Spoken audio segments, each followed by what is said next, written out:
Good morning বন্ধুরা। আমি এখন সকালবেলা ঝাঁট দিচ্ছি বাড়ির সামনেটা।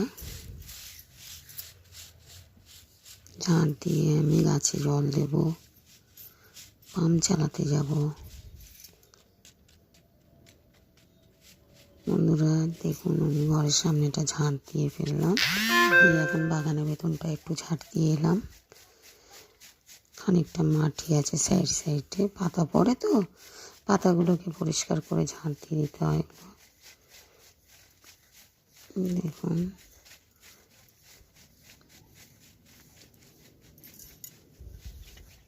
এখন বাড়ির পিছনে ঝাঁট দিতে এলাম।